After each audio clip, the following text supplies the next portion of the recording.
All right, Tom, in California, you are up with ELATIA ABATE. Thank you. Hi, Alicia. Hi, Tom. Congrats on your move. It's exciting news. Thank you. Warm weather all the way.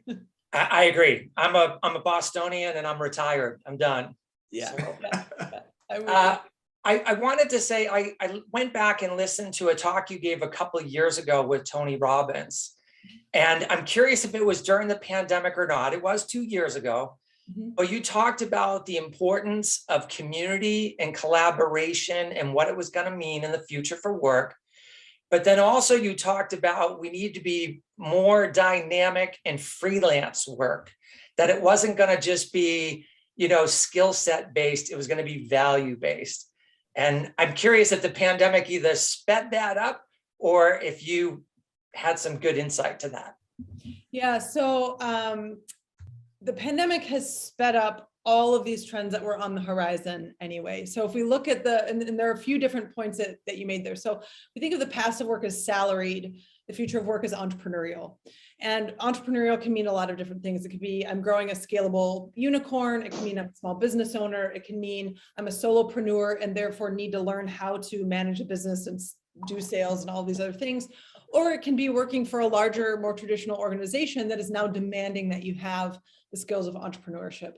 And so, so in that being dynamic or being able to shift over into a world of entrepreneurial, that's the point that I was making there. In terms of collaboration and strength in networking community. So I don't like to talk about networking. I like to talk about community building. Because networking is very transactional. It's if I give you X and you give me something of X value in return, then we're good. But there's a whole dynamic of take, like what can I get from you and how can I get more from you than you're willing to give in the first place. Whereas if you shift over into community building, it's all about discovering the value that you can add.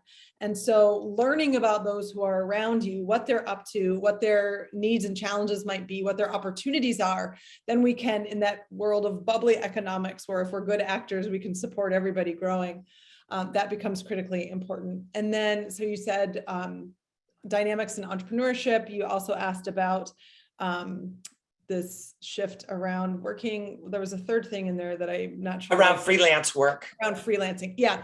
So again, the data have told us that year after year, here in the US, it was 23%, then 34%. Shifting over to contract work. Data that came out in 2018, more than half of the new jobs since 2010 that had been created in Europe were freelance and contract work. So no longer solely administrative roles, but medical doctors and senior executives. And this is another place where that distinction between the future of work and the future of working come into place. Right? So what happens in a world where this thing that we call job that provides security and identity and a role in society and a tax base for governments and all these things doesn't exist? Not in the way that we were used to. What does this mean for identity? What does it mean for our social stability and safety net? Particularly countries like the US and Turkey, where our health safety is often wound up with our jobs. What does this actually mean? And so this is an opportunity, I think, for us to say, given that we're here in this moment in time, what do we want to create? Great. I also think, Scott was ahead of the curve, right? With the Talent Champions Council. I see that group and community, the way that he's building that. But then also a lot of the other speakers we've had on too, Allies of Glory with Tony Nebbs, Overcome Army with Jason Redman. So I do see a huge amount of value in that community base. So thank you so much. Beautiful. Thank you so much.